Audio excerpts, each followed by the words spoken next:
ખેતરોને નુકસાન થયું.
ભરૂચ જિલ્લાના અનોર ગામે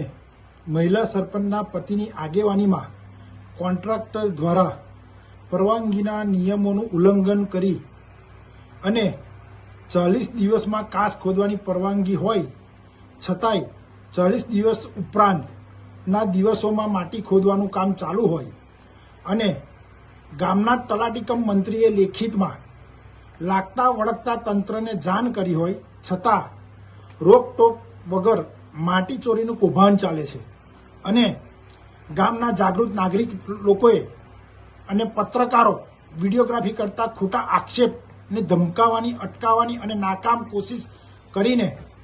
દેશની ચોથી જાગીર અને સરકારી કર્મચારી તલાટીકમ મંત્રીને પણ કામકાજની 80 કે 83 કરતો રાજકીય વગ ધરાવતો સરપંચના પતિ વિરુદ્ધ તંત્ર દ્વારા ટૂંક સમયમાં ખૂબ મોટી કાર્યવાહી થવી જોઈએ.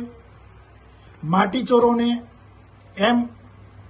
હોય કે લગતા વરગતા કંઈક અધિકારીઓ એમને બચાવી લેશે તો એમને પણ ખુલ્લા પાડીશું એવી અમે તંત્રને, પ્રશાસન પાસે માંગ કરીએ છીએ.